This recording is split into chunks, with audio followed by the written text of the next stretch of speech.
जय हिंद दोस्तों, मैं विकास अन्ना आप सभी का स्वागत करता हूं हाई एच ऑनलाइन क्लासेस पर।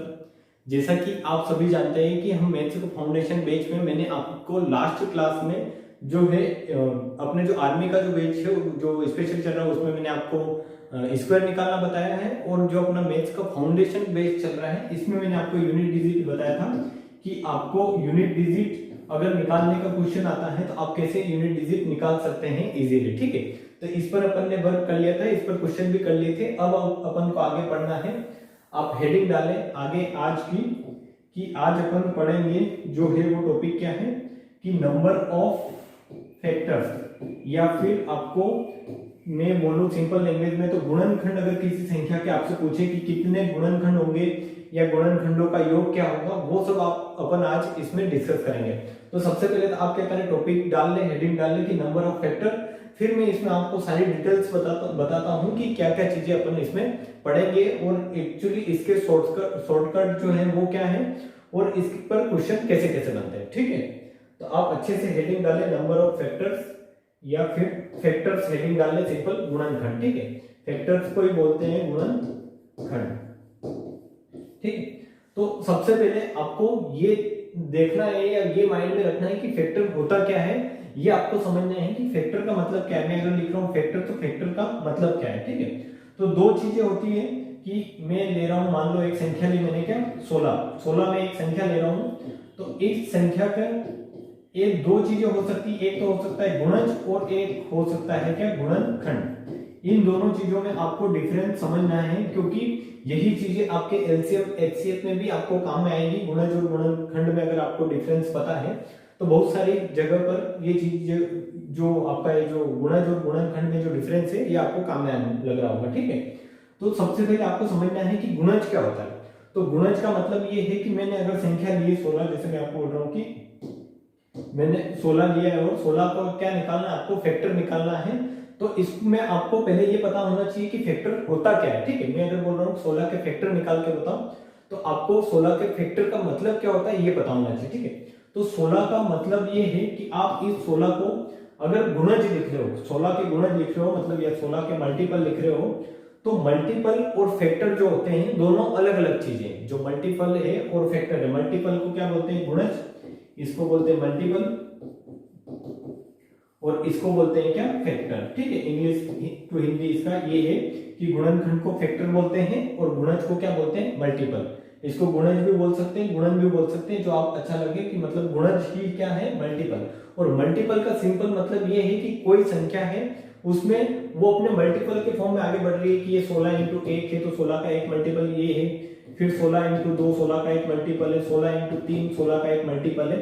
मतलब इस संख्या में कंटिन्यूअसली क्या हो रहा है 1 2 3 का मल्टीप्लाई होता जा रहा है। जैसे 16 इंटू 4 जो है 16 का एक मल्टीपल है, तो आप 16 के अगर मल्टीपल लिखेंगे तो 16 लिखेंगे, 16 32 16 48 16 64 16 25 80, ऐसे आप अनंत जो है इसके मल्टीपल लिख सकते हैं या इसके गुणज लिख सकते हैं। ठीक है, मल्टीपल का सिंपल मतलब आपको समझना है कि कोई संख्या मल्टीप्लाई की फॉर्म में क्या बढ़ रही है, आगे बढ़ रही है कि 16 इंटू 1 हुआ, 16 इंटू 2 हुआ, 16 इंटू 3 हुआ, 16 इंटू 4 हुआ, ऐसे आगे क्या होगा 16 इंटू 5 होगा, 16 इंटू 6 होगा। तो आगे आप ये जो ये है नंबर 1 2 3 की जगह क्या ले सकते हैं, बहुत सारी संख्याएं, कोई भी संख्या ले सकते हैं, एक से लेकर अनंत तक संख्या आप ले सकते हैं। इसलिए इसके जो मल्टीपल बनेंगे 16 के वो भी क्या बनेंगे अनंत। तो आपको यहां से ये पता चला होगा कि मल्टीपल का मतलब क्या होता है। ठीक है, और एक चीज होती है फैक्टर। तो फैक्टर का मतलब ये होता है कि मैं अगर 16 ले रहा हूं तो फैक्टर का सिंपल मतलब ये होता है कि गुणनखंड।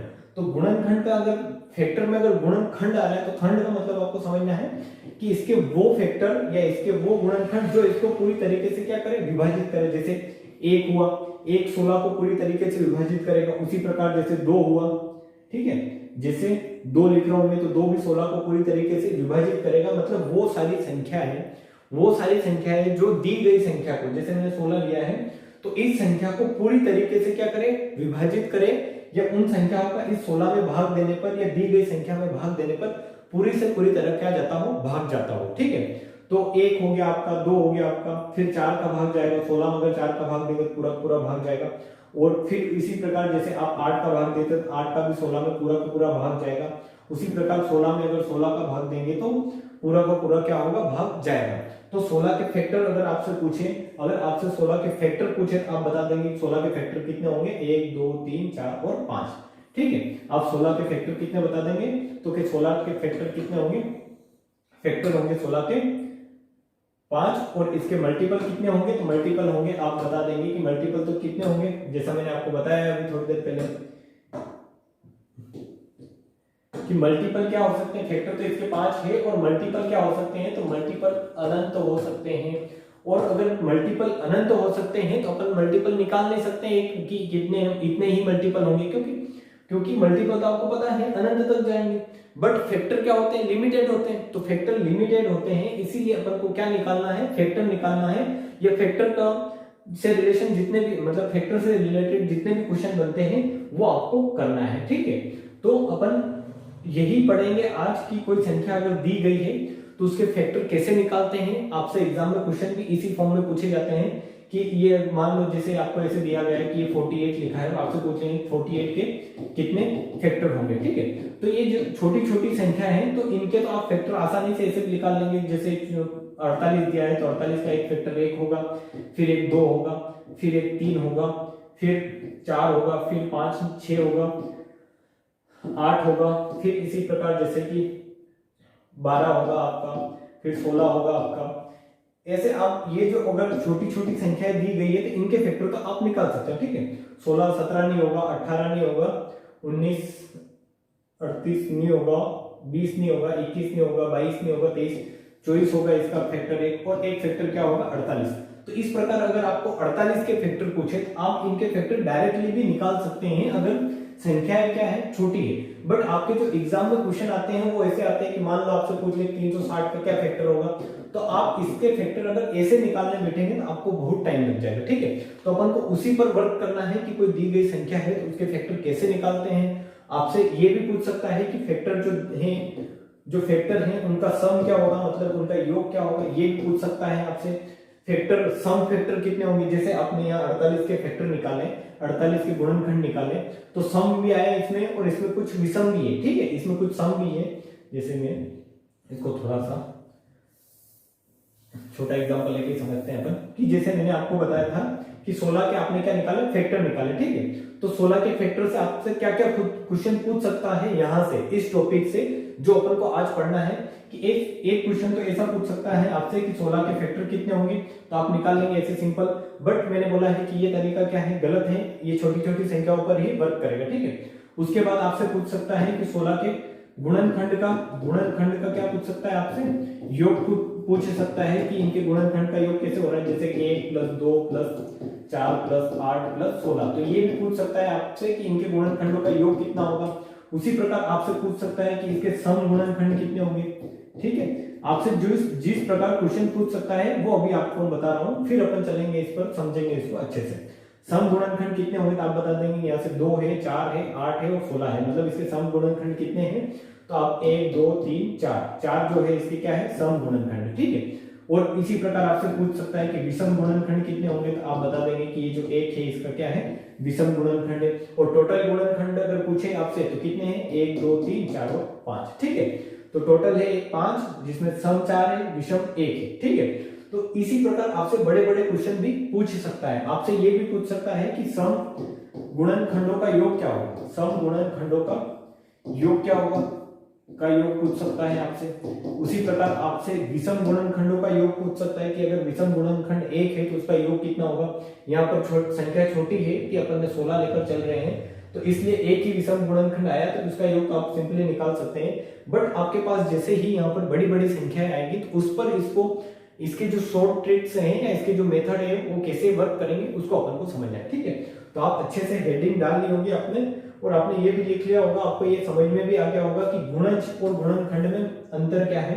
कि मैं एक और एग्जांपल लूं और आपका क्लियर करूं कि गुणज और गुणनखंड में अंतर क्या है। ठीक है, गुणज का मतलब क्या होता है, तो गुणज का मतलब मैंने बताया है कि गुणज का मतलब होता है मल्टीपल। ठीक है, गुणज का मतलब होता है मल्टीपल, और जो गुणनखंड है जो अपन को पढ़ना है, तो गुणनखंड का मतलब क्या होता है आप बता देंगे, सिंपल क्या होता है, मतलब इसका हिंदी टू इंग्लिश मींस क्या होता है, गुणनखंड को इंग्लिश में बोलते हैं फैक्टर और गुणज को इंग्लिश में बोलते हैं मल्टीपल। जैसे मैं संख्या ले रहा हूं, मान लो मैंने ली एक संख्या 20, तो इसके मल्टीपल आप बहुत सारे बता सकते हैं कि 20 एक इसका मल्टीपल है, कि 20 इंटू एक क्या होता है 20, फिर 40 एक इसका मल्टीपल है, फिर 60 एक इसका मल्टीपल है, फिर 80 एक इसका मल्टीपल है। इसी प्रकार ये संख्या क्या होगी, आगे बढ़ती जाएगी। जैसे 100 है, फिर 120 आएगा, तो ये आगे बढ़ता जाएगा। और जो आपके गुणज हैं ये लिख ले कि कितने हो सकते हैं, अनंत हो सकते हैं। किसी भी संख्या के गुणज क्या हो सकते हैं, अनंत हो सकते हैं, जितना जैसा मैंने अभी थोड़ी देर पहले आगे बताया। तो गुणज तो क्या हो सकते हैं, अनंत हो सकते हैं। तो आपको गुणज पर वर्क नहीं करना है, क्योंकि गुणज निकाल भी नहीं सकते, क्योंकि कोई चीज अगर अनंत हो सकती है तो उसको अपन फाइंड आउट नहीं कर सकते।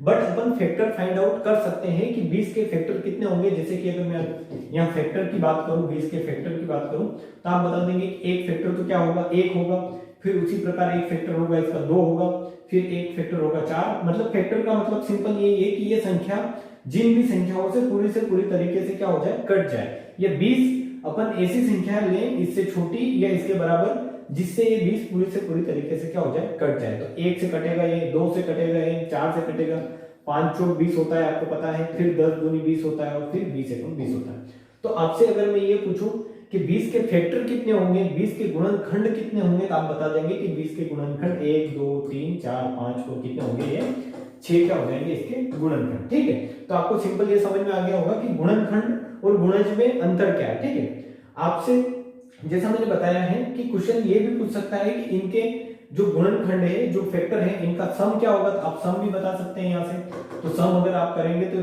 2 और 1 3, और 3 और 4 7, और 5 कितना होगा आपका 12, और 10 और 20 30। ठीक है, 12 और 30 कितना हो जाएगा आपका 42। तो ये आपके आंसर, आप इन छोटी छोटी संख्याओं में आंसर तो डायरेक्टली दे सकते हैं। बट अगर यहीं पर मैं आपसे क्वेश्चन कर बैठता कि अगर मैं आपको बोल देता, मान लो कि मैं आपको बोल देता कि 200 है, तो 200 के आप फैक्टर निकालो। ठीक है, मैं आपसे बोल देता कि 200 के फैक्टर निकालो, तो आप 200 के फैक्टर अगर ऐसे निकालते कि एक फैक्टर 1 होगा, एक 2 होगा, एक 4 होगा, एक 5 होगा, तो आपको बहुत टाइम लगेगा, आपको बहुत वर्क करना पड़ेगा इस पर, और बहुत लंबी एक लाइन चलेगी। तो ये क्वेश्चन आपको इस तरीके से करने में बहुत दिक्कत आएगी, और इसको फिर जोड़ोगे तो भी बहुत दिक्कत आएगी। तो इसी का एक मेथड है कि वो मेथड से अगर अपन क्वेश्चन करते हैं तो अपन इजीली क्वेश्चन कर सकते हैं। जैसे अपन ने ये क्वेश्चन किया कि 20 के फैक्टर निकाले, तो इसको अगर अपन अगर 20 के ही, अगर मैं एग्जांपल लेके चलता हूं कि 20 के अपन को क्या निकालने हैं, 20 के ही अपन को फैक्टर निकालने हैं। ठीक है, अपन अच्छे क्वेश्चन भी लेंगे, बट मैं 20 इसलिए लिया है, मैंने छोटी संख्या इसलिए ली है ताकि आपको अच्छे से समझ में आ जाए। ठीक है, और आपको समझाना ही हमारा उद्देश्य है, इसलिए अगर मैं छोटी संख्या लेता हूं तो आपको समझ में आ जाएगा, और फिर अपन यही चीज जो है, ये मेथड बड़ी संख्या पर क्या करेंगे, अप्लाई करेंगे। ठीक है, तो आपने अभी देखा था कि 20 के कितने फैक्टर थे, 6 फैक्टर। और इनको अपन, एक तरीका तो था कि मैंने अभी बताया कि एक तरीका ऐसे है कि इनको ऐसे भी निकाल सकते हैं अपन कि 1 2 4 5 10 और 20 ये क्या है, इसके फैक्टर है। बट इसका एक तरीका और है, और वो तरीका क्या है कि 20 को प्राइम फैक्टर के फॉर्म में कन्वर्ट करें। आप 20 को प्राइम फैक्टर के फॉर्म में कन्वर्ट करें, कि 20 को प्राइम फैक्टर के फॉर्म में कन्वर्ट करें। अब ये प्राइम फैक्टर क्या है, अगर आपने मेरे से पढ़ा है नंबर सिस्टम, अगर आप मेरे से पढ़ रहे हो अभी तक, तो आपने देखा होगा कि प्राइम संख्या क्या होती है। प्राइम को अपन हिंदी में बोलते हैं अभाज्य संख्या। ठीक है, तो अभाज्य गुणनखंड के फॉर्म में इसको कन्वर्ट करें, तो अभाज्य गुणनखंड का मतलब सिंपल ये है कि जैसे मैं ले रहा हूं 20, तो 20 को इस फॉर्म में कन्वर्ट करें कि इसको 10 इंटू आप लिख सकते हैं 2, और 10 इंटू 2 को भी फिर आप और तोड़ सकते हैं, मतलब इसको जितना तोड़ सकते हैं उतना तोड़े, और वो संख्या उन संख्याओं तक ले जाए जहां पर उन संख्याओं का क्या हो, HCF 1 हो। क्योंकि अभाज्य संख्याओं का मतलब ही क्या होता है कि जिनका HCF क्या होता है, 1 होता है, या उनमें कुछ भी कॉमन ना हो। क्या हो, कुछ भी कॉमन ना हो। आपने अगर जो भी लैंग्वेज पढ़ी है उस लैंग्वेज में आपको समझना है, तो कुछ भी कॉमन ना हो या उनका HCF क्या हो, 1 हो। ठीक है, ये दोनों लैंग्वेज में आपको जब फैक्टर बताया था, प्राइम नंबर तो पढ़ाया था। ठीक है, जैसे कि मैं लिख रहा हूं आपके सामने कि मैंने लिखा कि 5 इंटू 3, तो इसमें आप देखेंगे कि इन संख्याओं में कुछ भी कॉमन नहीं है, और इनको और अपन ब्रेक नहीं कर सकते। जैसे अगर मैंने 10 लिखा है तो 10 को अपन ब्रेक कर सकते हैं कैसे, 2 इंटू 5 में। ठीक है, 10 को अपन ब्रेक कर सकते हैं 2 इंटू 5 में, पर इन संख्याओं को ब्रेक नहीं कर सकते हैं। और प्राइम फैक्टर का सिंपल मतलब यही है कि अपन को वहां तक ले जाना है किसी भी संख्या को कि उससे आगे अपन इसको ब्रेक नहीं कर पाए। तो इसी प्रकार अगर आप 20 को लिखना चाहते हैं प्राइम फैक्टर की फॉर्म में, तो इसको इस फॉर्म में कन्वर्ट करें कि इससे आगे अपन इसको ज्यादा से ज्यादा ब्रेक कर दें कि उससे आगे अपन ब्रेक नहीं कर पाए। जैसे इसको अपन आप लिख सकते हैं कि 10 इंटू 2 लिख सकते हैं, और फिर इस 10 को ब्रेक करके आप क्या लिख सकते हैं कि 5 इंटू 2, और ये 2 इंटू में है से, मतलब इसका प्राइम फैक्टराइजेशन क्या हो जाएगा, तो आप बोल देंगे 2 की पावर 4 इंटू 2 की पावर 4 इंटू 5, ठीक है, ये 2 की पावर 2 इंटू 5, ठीक है, क्या होगा 2 की पावर 2 इंटू 5, तो ये 2 की पावर 2 क्या बनेगा आपका, तो 2 की पावर 2 हो जाएगा 2 की पावर 2 4 पंजे 20, तो 20 को अपन ऐसे लिख सकते हैं, कैसे 20 को अपन ऐसे लिख सकते हैं कि 2 की पावर 2 इंटू 5, ठीक है। तो 20 को प्राइम फैक्टर की फॉर्म में कन्वर्ट करने में आपको कोई दिक्कत नहीं होगी। अब आपको ये समझ में आ गया होगा कि मान लो मैं एक संख्या लेता हूं, इसी में एग्जांपल लेता हूं आपके सामने कि मैंने एक एग्जांपल लिया, मान लो मैंने लिखा है 300, और 300 को आपको बोल रहा हूं क्योंकि संख्या है, अगर आपके फैक्टर पूछेगा किसी संख्या का तो वो छोटी संख्या ऑब्वियसली नहीं देगा कि आपको 10 के फैक्टर पूछ ले या 20 के फैक्टर पूछ ले, वो बड़ी बड़ी संख्या ही देगा और उन्हीं पर अपन को क्या करना है, वर्क करना है। जैसे मैं 300 को अगर प्राइम फैक्टर की फॉर्म में कन्वर्ट करने का बोलता हूं आपको, या अभी थोड़ी देर के लिए अगर मैं बोल रहा हूं कि 100, क्योंकि धीरे धीरे अपन अच्छे लेवल की तरफ इंक्रीज या बढ़ेंगे, ठीक है, धीरे धीरे अपन अपना लेवल बढ़ाएंगे। तो 100 का अगर पूछ रहा हूं मैं, तो 100 को आप लिख सकते हैं कि हम 100 को 25 इंटू 4 लिख सकता हूं, ठीक है। 100 को कैसे लिख सकते हैं आप 25 इंटू 4, बट आपको यहाँ पर दिख रहा होगा कि इस 25 को भी आप और ब्रेक कर सकते हैं, 4 को भी आप और ब्रेक कर सकते हैं, कैसे कि 25 को आप लिख सकते हैं 5 की पावर 2 इंटू 2, 4 को लिख सकते हैं 2 की पावर 2। तो इसका जो प्राइम फैक्टराइजेशन होगा, या इस 100 का जो प्राइम फैक्टर की फॉर्म में अगर आप लिखेंगे कन्वर्ट करके, तो वो क्या होगा कि 5 और 2 में अब कुछ कॉमन भी नहीं है, और इनसे ज्यादा इनको ब्रेक भी नहीं कर सकते, कि 5 को आप आधा भी नहीं कर सकते हैं, इसका कोई मल्टीपल भी नहीं ले सकते, इसका कोई फैक्टर नहीं ले सकते, ठीक है, मल्टीपल नहीं मतलब फैक्टर। जैसे 25 का एक फैक्टर क्या है 5, तो आपने 5 का स्क्वायर कर दिया, 4 का एक फैक्टर क्या है 2, तो 2 का स्क्वायर कर दिया, ठीक है। तो यही है इसके प्राइम फैक्टर की फॉर्म में लिखना। तो आपको पता चलेगा यहाँ से कि 5 का स्क्वायर मतलब 100 को अपन ऐसे भी लिख सकते हैं सिंपल कि 5 का स्क्वायर इंटू 2 का स्क्वायर, ठीक है। ये यहां तक आपको समझ में आया होगा कि किसी संख्या को प्राइम फैक्टर की फॉर्म में कैसे लिखते हैं, ठीक है।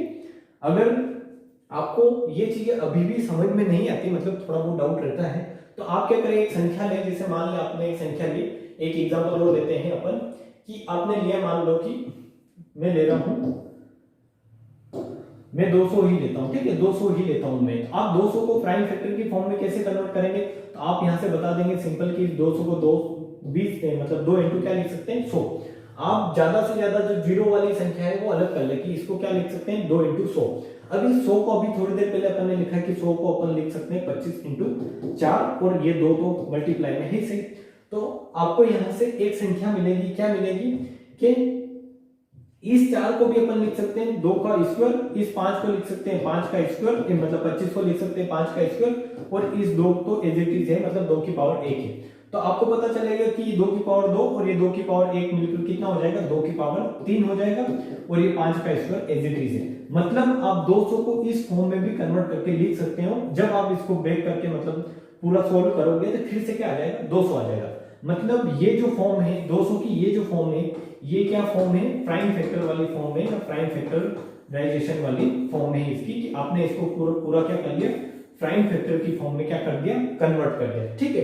तो सिंपल आपको अब आप यहां देखोगे कि इस 2 को और ब्रेक नहीं कर सकते, आप 5 को भी और ब्रेक नहीं कर सकते, और यहां इन दोनों में भी कुछ कॉमन नहीं है। तो ये क्या फॉर्म हो गई, प्राइम फैक्टर वाली फॉर्म। तो इसी तरह आपको प्राइम फैक्टर में किसी संख्या को क्या करना है, कन्वर्ट करना है, कि आप किसी संख्या को क्या करें, पहले प्राइम फैक्टर की फॉर्म में कन्वर्ट कर ले, और वो सिंपल क्या आएगा, आपने जब 200 मतलब 20 को प्राइम फैक्टर की फॉर्म में कन्वर्ट किया तो आपका क्या आया, तो आप बता देंगे कि इसको अपन ऐसे लिख सकते हैं कि 20 को लिख सकते हैं 2 की पावर 2 इंटू 5। अब इससे आप फैक्टर कैसे निकालेंगे, मतलब इससे आप फैक्टर की वैल्यू कैसे निकालेंगे, कितने फैक्टर होंगे और उसका सम कैसे निकालेंगे, ठीक है। ये आपको अब समझना है, क्योंकि इसको समझने के लिए आपको थोड़ा सा पेशेंस रखना पड़ेगा, थोड़ा सा धैर्य रखें और समझे इसको कि किस तरीके से चीजें निकलती है और किस तरीके से फैक्टर निकलते हैं, फैक्टर का सम निकलता है, ठीक है।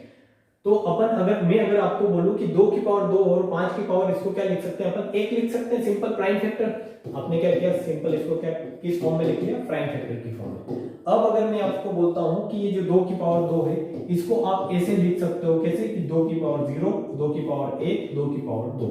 मतलब आपने ये जो 2 की पावर 2 है इसको अपन यहां से स्टार्ट हुआ है, स्टार्ट कहां से हुआ होगा ये आप समझने का ट्राई करें, धीरे धीरे आपको चीजें बिल्कुल समझ में आएगी। मैं जब ये पढ़ा दूंगा पूरा आपको समझा दूंगा तो आपको धीरे धीरे चीजें समझ में आ जाएगी कि मैं आपको कहां ले जाना चाहता हूं। ठीक है, तो 2 की पावर 2 है तो आप इसको ऐसे कन्वर्ट कर सकते हैं कि 2 की पावर 0, 2 की पावर 1 और 2 की पावर 2, मतलब इसमें यहां से स्टार्ट हुआ होगा, कोई पावर कहां से स्टार्ट हुई होगी, 0 से 1 और 2। इसी प्रकार आप इनटू में करके 5 को ऐसे लिख सकते हैं, 5 की पावर 0 और 5 की पावर 1। ठीक है, मतलब 5 की पावर 1 तक आना है आपको, कहां से ले जाकर, 0 से ले जाकर। और ऐसा क्यों कर रहे हैं, क्योंकि आपको अगर इसका मैं बोलता हूं कि आपको इसका क्या निकालने हैं फैक्टर, तो फैक्टर निकालने के लिए आप एक तो ये तरीका था, आप क्या कर सकते थे कि एक ये तरीका था आप सिंपल फैक्टर लिखते इसके। ठीक है, बट ऐसे अगर कोई बड़ी संख्या आती है आप ऐसे करेंगे तो आपको बहुत टाइम वेस्ट होगा और मे भी क्वेश्चन गलत होने के चांसेस ज्यादा होंगे, भले आप बड़ी संख्या लेकर करें। और अपन भी इसमें एग्जांपल और अच्छे से करेंगे तो आपको समझ में आएगी वो चीजें। तो आपको सिंपल क्या करना है कि आपने यहाँ क्या देखा था कि इसके कितने फैक्टर बने थे, आपके इसके कितने फैक्टर बने थे, 6 फैक्टर। ठीक है, और आपने इसको इस फॉर्म में कन्वर्ट करके लिख लिया कि इसके प्राइम फैक्टर 2 की पावर 2 और 5 की पावर 1 वो प्राइम फैक्टर हो गया। और फिर इसको प्राइम फैक्टर को जिसे पावर 2 तक था कि 2 की पावर 2 था, तो 2 की पावर 0 से लगाकर कहां तक लिया है, 2 तक, बीच में मल्टीप्लाई का साइन लगा दिया। और ये जो 5 की पावर 1 है इसको भी प्राइम फैक्टर जो 5 की पावर 1 है इसको 0 से लगाकर कहां तक लिया है, 1 तक। ठीक है, सिंपल इतना कर लेना है। अब क्या करना है आपको कि यहाँ पर कॉम्बिनेशन जो होता है, आप जब पढ़ेंगे कि परम्यूटेशन कॉम्बिनेशन, तो वहां पर चीजें होती है कि इसके कितने कॉम्बिनेशन बन रहे हो, इसके कितने कॉम्बिनेशन बन रहे हैं। तो आप यहां से पाएंगे कि इसके 3 कॉम्बिनेशन बन रहे हैं कि 2 की पावर 0, 1, 2, तो इसके 3 बन रहे हैं कॉम्बिनेशन। इसके कितने कॉम्बिनेशन बन रहे हैं, 2 कॉम्बिनेशन। तो ये क्या हो जाएगा आपके कि इसके फैक्टर कितने हो जाएंगे, 6। तो नंबर ऑफ फैक्टर कितने होंगे, आप बता देंगे 6 हो जाएंगे। मतलब आपको सिंपल ये चीजें भी लिखने की जरूरत नहीं पड़ेगी, जैसे जैसे आप समझेंगे ये चीजें भी लिखने की जरूरत नहीं पड़ेगी जब आप नंबर ऑफ फैक्टर निकाल रहे होंगे। कैसे कि आप सिंपल यहां से देखें कि 2 की पावर क्या था, 2 था और 5 की पावर 1 था। ठीक है, 2 की पावर 2 था और 5 की पावर 1 था। तो आपने जब इसको इस फॉर्म में लिखा तो यहां पर कितने कॉम्बिनेशन बने, जब पावर 2 थी तो कॉम्बिनेशन कितने बने, 3। जब पावर 1 थी तो कॉम्बिनेशन कितने बने, 2। और 3 इंटू 2 मिलकर क्या हुआ, अपने फैक्टर कितने आए, तो आप बता देंगे फैक्टर कितने आए, 6 आए। तो आपको सिंपल ये नहीं लिख के पावर पर ही वर्क करना है कि जब पावर 2 थी तो यहाँ पर कॉम्बिनेशन बने थे इसके कितने, 3। जब पावर 2 थी तो कॉम्बिनेशन कितने बने, 3। तो आप क्या करें, पावर में जैसे पावर 2 है तो पावर में एक करें कि 2 में एक ऐड कर दें, पावर में जस्ट एक ऐड करें। फिर यहाँ पर पावर क्या है, 1 है, तो इस पावर में जस्ट एक ऐड करें कि 1 में 1 ऐड करेंगे तो कितना हो जाएगा आपका, 2 हो जाएगा। और इसको सिंपल क्या कर दें, आप मल्टीप्लाई कर दें। ठीक है, इसको सिंपल क्या कर दें, आप मल्टीप्लाई कर दें। ये कितना होगा, 3 इंटू 2 कितना हो जाएगा आपका, 6। मतलब आप जब किसी संख्या को प्राइम फैक्टर की फॉर्म में लिख देंगे तो आपका क्वेश्चन वहीं पर क्या हो जाएगा, सोल्व हो जाएगा। कि किसी संख्या को आपने जैसे ही प्राइम फैक्टर की फॉर्म में लिख दिया तो आपका क्वेश्चन वहीं से सोल्व हो जाएगा कि वहीं से आपके नंबर ऑफ फैक्टर आ जाएंगे। कैसे कि जैसे कि 2 की पावर 2 आया तो इसका जो प्राइम फैक्टराइजेशन हमने कर लिया कि 2 की पावर 2 इंटू 5 की पावर 1 हुआ। तो पावर में क्या करें, एक ऐड करें। सिंपल कि 2 की पावर 2 है तो 2 में एक ऐड करें, 5 की पावर 1 है तो 1 में एक ऐड करें, तो 2 में एक ऐड करेंगे कितना आएगा, 3। और आप 1 में एक ऐड करेंगे कितना आएगा, 2। तो इसका प्राइम फैक्टर मतलब कितना हो गया, मतलब इसके कॉम्बिनेशन कितने होंगे।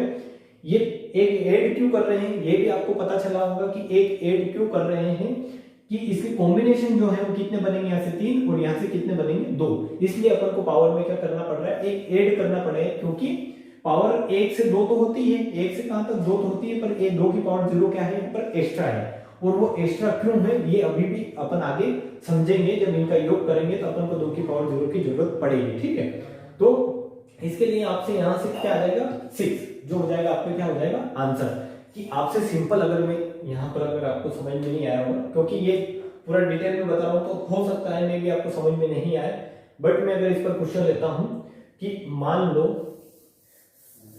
मैं आपको बोल रहा हूं कि आपके कोई प्राइम फैक्टर है, इस प्रकार है कि कोई संख्या है, मान लो आपके पास कोई संख्या है कि उसका प्राइम फैक्टर आपके पास है 2 की पावर 3 इंटू 5 की पावर 2 इंटू 7 की पावर 1।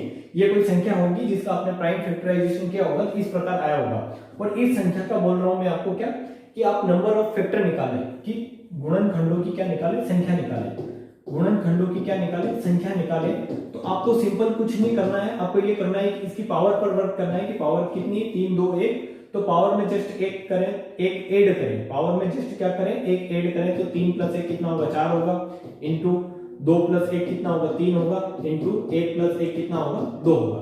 तो ये कितना होगा, 4 × 3 × 2 तो कितना होगा, 12 × 2 कितना होगा, 24। और ये क्या होगा आपका आंसर। ठीक है, तो जब भी आपको नंबर ऑफ फैक्टर निकालने हैं तो आपको सिंपल क्या करना है, तो आप बता देंगे कि पावर में जस्ट एक ऐड करेंगे और उनका क्या कर देंगे, पावर का क्या कर देंगे अपन, मल्टीप्लाई कर देंगे जस्ट एक ऐड करके। कि 3 में एक ऐड किया, 2 में एक ऐड किया और 1 में एक ऐड करके क्या कर दिया आपने, उसका मल्टीप्लाई कर दिया। ठीक है, ये चीजें मेरे को जहां तक लगता है कि आपको नंबर ऑफ फैक्टर निकालने में अब दिक्कत नहीं होगी और इस पर अपन आगे क्वेश्चन करेंगे। ठीक है, तो मैं आपको यहाँ पर भी यही समझाना चाहता था कि आपके जो कॉम्बिनेशन बनेंगे, कॉम्बिनेशन कितने बन रहे हैं, एक एक्स्ट्रा बन रहा है कॉम्बिनेशन, इसलिए अपन क्या कर रहे हैं, पावर में एक ऐड कर रहे हैं, क्या कर रहे हैं, घात में एक क्या कर रहे हैं, अपन जोड़ रहे हैं। ठीक है, इसलिए अपन घात में एक जोड़ रहे हैं और इसका कोई दूसरा लॉजिक नहीं है कि घात में एक मतलब और एक्स्ट्रा क्यों जोड़ रहे हैं अपन। ठीक है, अब अगर मैं आपसे पूछता हूं कि आप इनका क्या निकालो,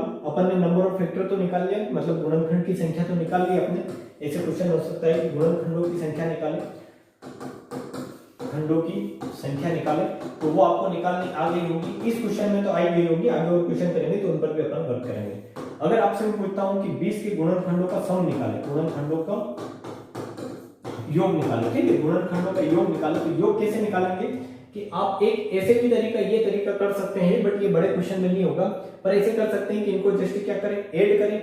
बट अगर आप यहां से डायरेक्ट गुणनखंड निकालते हैं तो आपको एक चीज पता है कि 20 के गुणनखंड क्या होंगे, तो 20 के गुणनखंड क्या होंगे, आप अगर मैं साइड में लिखता हूं इसको थोड़ा सा, तो 20 के गुणनखंड क्या होंगे, 20 का एक गुणनखंड होगा 1, एक होगा 2, एक होगा 4, एक होगा 5, एक होगा आपका 10, एक होगा 20। इनका अगर जब योग करेंगे तो प्लस करेंगे इनको तो कितना आएगा, तो 10 20 30 30 5 35 4 39 39 40 41 और कितना हो जाएगा ये 42। ठीक है, तो इन्हीं गुणनखंडों को आपको क्या करना है, ऐड करना है। तो सिंपल क्या करें कि आपने जो कॉम्बिनेशन बनाए हैं उनको ऐसे नहीं लिखते हुए डायरेक्ट इन कॉम्बिनेशन को ही क्या कर दे, ऐड कर दे आप। तो यहां से अगर इन कॉम्बिनेशन को ऐड करें, क्योंकि कॉम्बिनेशन तो आपको समझ में आ ही गया होगा कि कैसे आए हैं, कि जो पावर आई थी इनके प्राइम फैक्टराइजेशन की पावर, जैसे 2 की पावर 2 थी तो अपन ने 0 से लगाकर जहां तक पावर आई थी वहां तक लिख दिया, 5 की पावर 1 थी तो 5 की पावर 0 से लगाकर 5 की पावर जहां तक थी वहां तक लिख दिया। ठीक है, तो अब इनको ऐड करेंगे तो आपको पता है कि किसी भी संख्या की पावर अगर 0 है, किसी भी संख्या की पावर, जैसे n कोई संख्या और इसकी पावर 0 है, तो इसका आंसर हमेशा क्या आता है, 1 आता है। ठीक है, इसका आंसर हमेशा क्या आता है, 1 आता है। तो यहाँ पर 2 की पावर 0 है और ये 5 की पावर 0 है, तो इसका इसमें अगर आप गुणा करेंगे, इसका इसमें अगर आप गुणा करेंगे तो यहाँ से कितना आएगा, 1 आएगा। ठीक है, कितना आएगा, 1, और बीच में काय का साइन है, प्लस का। ठीक है, बीच में काय का साइन है, प्लस का, तो प्लस का साइन लगाएंगे और फिर 2 की पावर 0 है तो ये 1 है, 1 का 5 में गुणा करेंगे तो कितना आएगा, 5। फिर आप इसमें क्या करेंगे, +1 करेंगे। डायरेक्ट भी इसको कर सकते हैं, आप डायरेक्ट भी कर सकते हैं, बट नंबर ऑफ फैक्टर मतलब मैं आपको एक फैक्टर निकाल के बताऊंगा कि ये सारे फैक्टर आपको यहाँ से निकल मतलब दिख जाएंगे आपको, ये 1 5 2 4 जो भी है ये सारे आपको भी यहाँ पर मिल जाएंगे। ठीक है, पहले वो उस पर वर्क करते हैं अपन, और इसको इतना लंबा भी नहीं करना है, इसको भी अपन डायरेक्ट कैसे करते हैं वो समझेंगे। बट अभी आपको समझाने की दृष्टि से मैं ये ट्राई करता हूँ कि आपको ये पता चल जाए कि हाँ फैक्टर बनते कैसे हैं। ठीक है, तो आपके पास 1 आ गया, 5 आ गया, फिर आपके पास यहाँ पर 2 की पावर 1 और 2 की पावर 1 है कितना होगा, 2, और इसका जब 5 में मल्टीप्लाई करेंगे आप तो कितना आएगा, तो ये आप सिंपल बता देंगे कितना आएगा, 2। 5 की पावर 0 मल्टीप्लाई करेंगे तो 5 की पावर 0 कितना होगा, 1, और 1 में 2 का मल्टीप्लाई करेंगे तो कितना आएगा, तो 2 आएगा। फिर इस 2 का 5 की पावर 1 में मल्टीप्लाई करेंगे तो ये कितना होगा कि ये 5 × 2 कितना हो जाएगा, तो आपका 10 हो जाएगा। उसी प्रकार आप इस 2 की पावर 2 का जब 5 की पावर 0 मल्टीप्लाई करेंगे तो कितना आएगा, आपका 4 आएगा, और 2 की पावर 2 का 5 की पावर 1 में मल्टीप्लाई करेंगे तो कितना होगा, 5 × 20 होगा। तो आपके पास जो ये फैक्टर थे 20 की, आप यहाँ पर देखने का ट्राई करें कि ये जो 20 के फैक्टर जो आपने डायरेक्टली निकाले थे वही फैक्टर आपको यहाँ पर मिल गए हैं। आप देखेंगे तो 1 है, तो 1 है, 2 5 है, 5 है, 2 यहाँ पर भी है, 10 है, जो 10 यहाँ पर भी है, 4 है जो यहाँ पर भी है, और 20 है जो यहाँ पर भी है। ठीक है, तो इन कॉम्बिनेशन से अपन फैक्टर भी निकाल सकते हैं ऐसे। और ये फैक्टर में एक लाने के लिए, इस फैक्टर में अपन को एक लाना था। इसी के लिए इस क्वेश्चन को जब अपन लिखना स्टार्ट किया तो कहां से किया, 2 की पावर 0 से। ठीक है, 2 की पावर 0 से स्टार्ट करने का मतलब यही है कि अपन को फैक्टर में, क्योंकि एक क्या होता है, आप लिखे अच्छे से हेडिंग डालकर, क्या होता है कि एक क्या होता है, एक यूनिवर्सल फैक्टर होता है। हर संख्या का फैक्टर क्या होता है, हर संख्या का गुणनखंड 1 होता है। ठीक है, हर संख्या का फैक्टर होता है। आपको पता है, अब कोई सी भी संख्या ले ले तो उसका एक फैक्टर तो क्या होगा, एक होगा ही होगा। मतलब कोई सी भी संख्या ले ले, 20 ले ले, 25 ले ले, 30 ले ले, 35 ले ले, तो उसमें एक से तो भाग जा रहा ही जा रहा होगा। ठीक है, तो हर संख्या का फैक्टर एक होता है, और अगर एक फैक्टर होता है तो इसलिए अपन को 2 की पावर 0 यहाँ पर 5 की पावर 0 से ये कॉम्बिनेशन जो अपन ने बनाया ये स्टार्ट करने हैं। ठीक है, तो ये सारी चीजें आपके माइंड में क्लियर हुई होगी अभी कि ये ऐसे लिखकर इनसे अपन फैक्टर कैसे बना सकते हैं, और इनसे अगर फैक्टर बन रहे हैं तो इनको अपन ऐड कैसे कर सकते हैं, सिंपल। ठीक है, बट अगर आप इनको यहां से ऐसे लिखकर भी ऐड करेंगे तो ये आपके सामने क्या होगा, बहुत बड़ी, मतलब अपन या तो फैक्टर लिख के ऐड करें और ये ऐसे लिख कर ऐड करें, जैसे कि अपन ने ये ऐसे लिखा हुआ है, इसको ऐड करें और इसको ऐड करें, सिंपल एक ही बात है। तो इतना क्यों करना, ठीक है, डायरेक्ट ऐसे ही ऐड कर सकते हैं। तो इसको सोल्व करने का मतलब, इसको इजी करने के लिए अपने पास एक तरीका और है कि एक तरीका क्या है कि आप डायरेक्ट क्या करें, या तो कि आप डायरेक्ट ये करें एक चीज कि आप डायरेक्ट इसको ऐसे लिख सकते हैं, कि इसको आप लिख सकते हैं 2 की पावर 1 है, तो इसको ये 1 हो जाएगा, 2 की पावर 0 1 हो जाएगा, प्लस 2 हो जाएगा, प्लस ये कितना हो जाएगा 4, और यहाँ से कितना होगा, ये 5 की पावर 0 1 होगा, और 5 की पावर 1 कितना होगा, तो आप बता देंगे 5। तो ये कितना हो जाएगा आपका, तो इसका आंसर कितना आएगा आपका कि 4 2 6 और 1 7, 7 इंटू 6 कितना होगा, 7 6 42। जो आपका आंसर भी कितना आ रहा था, आपके फैक्टर का सम भी कितना आ रहा था, 42, और डायरेक्ट आपने किया तो इसका सम कितना आ रहा है, 42। ठीक है, इसमें एक मेथड और होता है जो होता है आपका गुणोत्तर श्रेणी का, क्योंकि आप अगर यहाँ पर देखेंगे तो पाएंगे कि ये जो फैक्टर बन रहा है, फैक्टर का कॉम्बिनेशन बन रहा है। मैं अगर इसको सेकंड पेज पर लेके चलता हूं, नेक्स्ट पेज पर इसको अपन लेकर समझते हैं कि 20 की पावर आपने 20 को आपने 2 की पावर 2 इंटू 5 की फॉर्म में लिखा, और इसके जो फैक्टर बन रहे हैं, तो फैक्टर आपके क्या क्या बन रहे हैं तो आप बताएंगे। इसके फैक्टर जो बन रहे थे वो बन रहे थे ऐसे कि 2 की पावर 0, 2 की पावर 1, 2 की पावर 2 और 5 की पावर 0 इंटू में और 5 की पावर 1। ठीक है, तो इसको ये यहाँ पर अगर इन फैक्टर को देखेंगे तो ये संख्या भी क्या है, छोटी है, कि यहाँ तक आप इसको सिंपल कर सकते हैं। बट मैं बड़ी संख्या लूं आपके सामने, अगर मैंने ये क्वेश्चन ले लिया होता कि आपके सामने ये क्वेश्चन होता कि 2 की पावर 3, 2 5 की पावर 2, तो आपको बहुत ज्यादा कैलकुलेशन हो जाती है यहाँ पर। ठीक है, बहुत ज्यादा ऐड करने पड़ जाते हैं आपको संख्याएं। तो इसलिए इसको सिंपल करने के लिए आप क्या करें, सिंपल आप क्या करें कि आप इसको क्या करें, गुणोत्तर श्रेणी की फॉर्म में लिख लें। गुणोत्तर श्रेणी आपको पता नहीं हो तो मैं आपको समझाता हूं कि गुणोत्तर श्रेणी होती क्या है। सबसे पहले आपको ये समझना है, आप हेडिंग डाल ले कॉपी में दूसरी तरफ और लिखिए गुणोत्तर श्रेणी, और गुणोत्तर श्रेणी का मतलब समझे, और फिर उससे अपन ये क्वेश्चन करने का ट्राई करेंगे कि इसका योग डायरेक्टली कैसे निकाल सकते हैं अपन जीपी का यूज करते, ज्योमेट्रिक प्रोग्रेशन का यूज करके। ठीक है, तो गुणोत्तर श्रेणी का मतलब समझना है क्या होता है। जैसे कि मैं एक संख्या ले रहा हूं और वो क्या हो रही है, सेम रेशो में चेंज हो रही है। जैसे मैंने 1 लिया या 2 लिया तो 2 दूनी 4, 4 दूनी 8, 8 दूनी 16, 16 दूनी 32।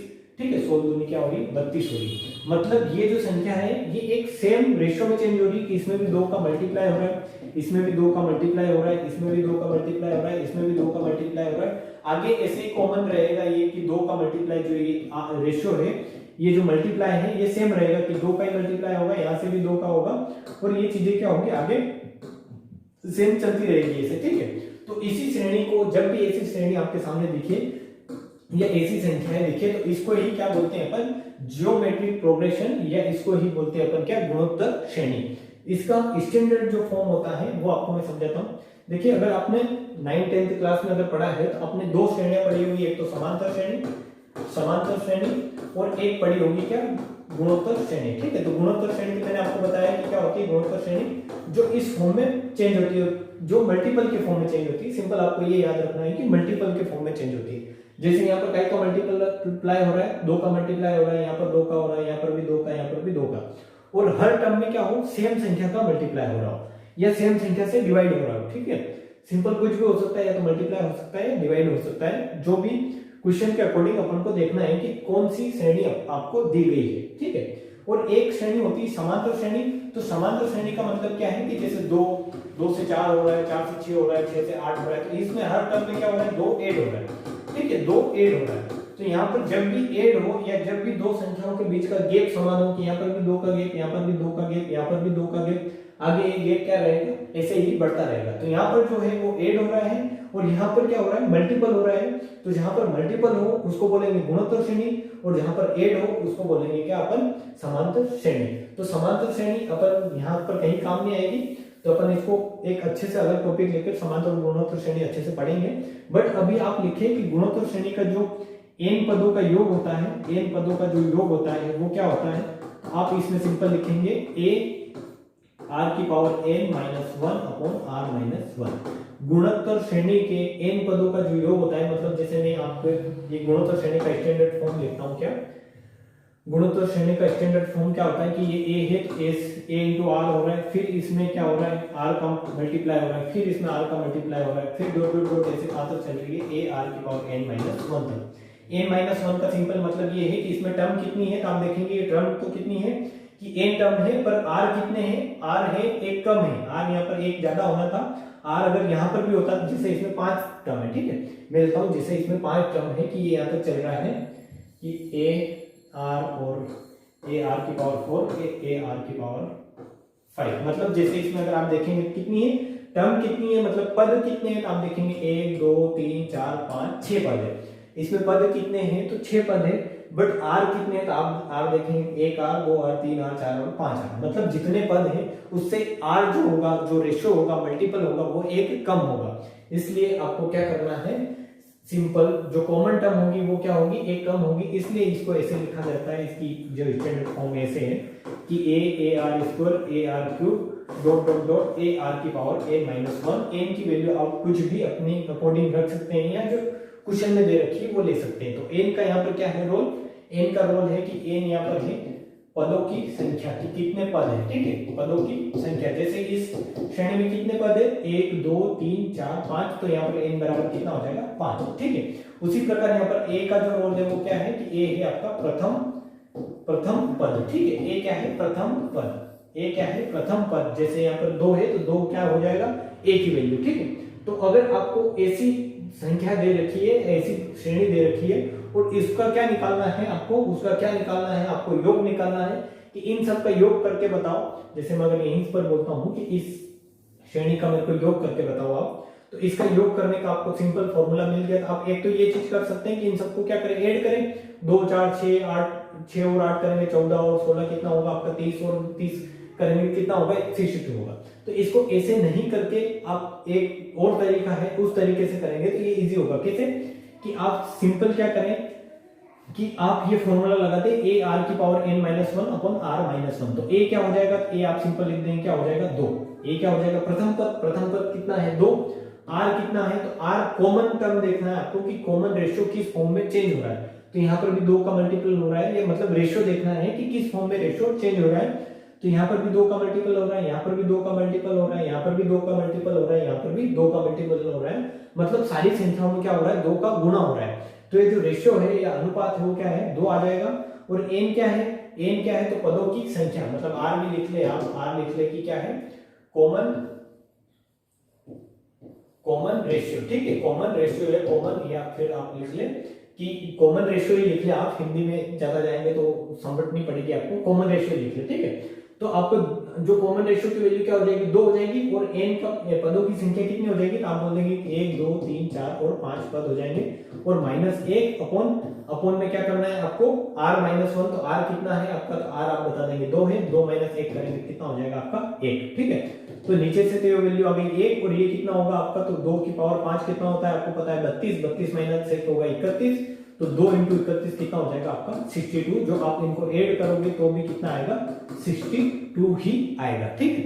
तो सिंपल इसी तरीके से ये जो श्रेणी है इसको योग करने के लिए अपन को, इस श्रेणी को योग करने के लिए अपन को क्या करना है कि अपन को ऐसे नहीं करके, मतलब इस फॉर्म में नहीं करके कि इसको डायरेक्ट अपन जोड़े, क्योंकि बड़ी बड़ी संख्या आएगी तो इनको जोड़ोगे तो बहुत टाइम लगेगा। इसलिए आप डायरेक्ट क्या करें कि पदों का क्या देखें कि पद की संख्या कितनी है, कि यहाँ पर पद की संख्या 5 है, तो डायरेक्ट आप सिंपल फॉर्मूला लगा दें इन पदों के योग का, और ये फॉर्मूला लगाकर आप वो क्वेश्चन अच्छे तरीके से कर सकते हैं। तो आपको गुणोत्तर श्रेणी समझ में आ गई होगी और ये फॉर्मूला समझ में आ गया होगा आपको, और नहीं आया है तो अपन इसको अच्छे से गुणोत्तर श्रेणी में अच्छे से समझेंगे। आप अभी ये याद रख लें कि इसके n पदों का योग होता है a r की power n minus one, r की पावर n माइनस वन अपन r माइनस वन, और वहां पर लिख ले कि r ये है, n ये है और a ये है, ठीक है। तो इसका यूज अपन इन क्वेश्चन में कैसे करेंगे वो आपको समझना है अब, कि इन क्वेश्चन में इसका यूज अपन कैसे करेंगे, ठीक है। तो यहाँ पर अगर आप देखोगे आपके पास दिखेगा कि ये भी एक क्या है, गुणोत्तर श्रेणी है। कैसे है कि ये 2 की पावर 0 1 है, 2 की पावर 1 2 है, 2 की पावर 2 4 है, मतलब इसमें भी 2 का मल्टीप्लाई हो रहा है, इसमें भी 2 का मल्टीप्लाई हो रहा है। आगे अगर पावर होती तो आगे भी ऐसे 2 का मल्टीप्लाई होता रहता, ठीक है। तो इसी प्रकार आप इसको लिख सकते हैं इस फॉर्म में, इस फॉर्मूले की फॉर्म में, कि a r की power n minus one upon r minus one. तो a क्या हो जाएगा आपका प्रथम पद, और प्रथम पद 2 की पावर 0 है, प्रथम पद 2 की पावर 0 है, और मतलब r क्या है आपका, तो कितने का मल्टीप्लाई हो रहा है, हर बार 2 का मल्टीप्लाई, तो r हो जाएगा 2। n क्या हो जाएगा आपका, कि पद कितने, तो 3 हो जाएंगे, मतलब जस्ट ये जो है, जस्ट ये जो संख्या है, जैसे ये 2 है तो 2 से ज्यादा क्या हो जाएंगे पद, कितने हो जाएंगे आपके 3, कि लास्ट जो घात है वो कितनी है 2 है, और यहाँ पर 1 2 की पावर 0 भी, इसलिए क्या हो जाएंगे आपके जो पद कितने हो जाएंगे 3 हो जाएंगे। या फिर सिंपल काउंट कर लेंगे कितने हैं 3 पद है, ठीक है। और उसी में अगर आप आगे देखेंगे तो ये क्या हो जाएगा -1, क्योंकि ये फॉर्मूला है a r की power n minus one upon r minus one. तो r कितना था 2, तो 2 - 1 कर दे, इनटू में सिंपल क्या कर दे आप, इनटू में आपको क्या करना है यहाँ पर, कि 5 की पावर 0 और कॉमा है 5 की पावर 1, तो ये कहां तक जा रहा है, इसका प्रथम पद है 0, और कहां तक जा रहा है, तो इसमें 5 की पावर 1 तक जा रहा है, तो पद कितने हैं 2 पद है, -1 अपॉन 5 - 1, ठीक है। तो मैंने कुछ नहीं किया है, यहाँ पर ये फॉर्मूला लगाया है, और इस फॉर्मूले से अपन फैक्टर का जो सम है वो इजीली कर सकते हैं। आपको बड़े बड़े क्वेश्चन में ये बहुत अच्छे से हेल्प कर रहा होगा। जब अपन आगे समझेंगे तो आपको ये चीजें समझ में आएगी, क्योंकि अपन ने अभी तो 20 लिया है, तो 20 के तो आप सिंपल किसी भी तरीके से काउंट कर सकते हैं, बट ये फॉर्मेशन है, मैं जो आपको समझा रहा हूँ, ये कॉन्सेप्ट है, ये अगर आपके माइंड में डेवलप हो गया तो आपको क्वेश्चन करने में बहुत आसानी होगी, जैसे अपन क्वेश्चन देंगे आपको, है ना। तो ये कितना होगा, ये तो 1 हो जाएगा, और ये 2 की पावर 3 कितना होगा, 2 की पावर 3 8 होगा, और 8 में से 1 माइनस करेंगे कितना होगा 7, और ये बटे में 1 होगा, तो इसका कुछ है ही नहीं, मैटर ही नहीं है अपन, तो ये क्या होगा 1 होगा, क्योंकि 2 - 1 करेंगे तो 1 ही होगा, तो 7 में 1 का भाग देंगे तो कितना आएगा 7। यहाँ पर 5 की पावर 0 ये 1 हो जाएगा, और 5 का स्क्वायर कितना होगा आपका 25, 25 - 1 करेंगे कितना होगा आपका 25 - 1 करेंगे 24, 24 बटे कितना होगा 4, तो 4 6 24, तो 7 × 6 कितना आ जाएगा आपका 42। जो अपन ने ऐसे ऐड करके निकाला था, जो अपन ने इस तरीके से ऐड करके निकाला था, या इस तरीके से मल्टीप्लाई करके निकाला था, वही चीज अपन इस तरीके से भी कर सकते हैं, कि आप क्या करें कि गुणोत्तर श्रेणी के n पदों पे योग का फॉर्मूला लगा दे सिंपल, और यहाँ पर हर संख्या जो रहनी है और गुणोत्तर श्रेणी में ही रहनी है, क्योंकि आप लिखोगे कैसे 0 से लगाकर जो पावर दे रखी वहां तक, तो वहां तक पावर अगर इस क्रम में बढ़ेगी 0 1 2, तो ये क्या हो जाएगी एक श्रेणी बनेगी, और वो श्रेणी कौन सी बनेगी आपकी गुणोत्तर श्रेणी, ठीक है। तो आपको अभी तक ये चीजें समझ में आई होगी कि किसी संख्या, अगर आपको मैं यही संख्या दे देता हूं, मान लो कि एक संख्या है जिसका प्राइम फैक्टर आपके क्या बन रहे हैं, एक संख्या के आपके प्राइम फैक्टर बन रहे हैं कि 2 की पावर मान लो 4 बन रही है, इंटू 5 की पावर 3 बन रही है, इंटू 7 की पावर 2, ये कोई प्राइम फैक्टर किसी संख्या के हो सकते हैं। तो ये प्राइम फैक्टर मैं बोल रहा हूं कि आप इस संख्या के मेरे को गुणनखंडों का मतलब गुणनखंड की संख्या बताओ कि इसके गुणनखंड कितने होंगे, तो गुणनखंड कितने होंगे तो आप सिंपल बता देंगे कि पावर में एक ऐड करेंगे, 4 पावर है तो 4 + 1 कितना होगा 5, इंटू 3 पावर है तो 3 + 1 कितना होगा 4, और पावर 2 है तो 2 + 1 कितना होगा 3। तो इसके गुणनखंडों की संख्या कितनी आएगी, तो गुणनखंडों की संख्या आएगी आपकी, नंबर ऑफ फैक्टर जो आ जाएंगे आपके कितना होगा 5 और 20, और 20 × 3 कितना हो जाएगा आपका 60, ठीक है। नंबर ऑफ फैक्टर आ जाएंगे आपके, नंबर ऑफ फैक्टर आ जाएंगे आपके कितने 60। और इसी में आपसे आगे अगर मैं बोलता हूं कि इनके गुणनखंडों का योग बताओ, तो गुणनखंडों के योग कितना होगा, ये तो कितना आ गया आपको गुणनखंड 60 आ गए। और अगर योग करना है आपको, तो योग में आपको सिंपली क्या करना है, आपको समझ में आया होगा अभी तक कि इस पावर को कैसे लिखेंगे अपन, 2 की पावर 0, 2 की पावर 1, 2 की पावर 2, 2 की पावर 3, 2 की पावर 4 तक, ठीक है। और इसको कैसे लिखेंगे फिर से अपन, इसको लिखेंगे अपन 5 की पावर 0, 5 की पावर 1, 5 की पावर 2, 5 की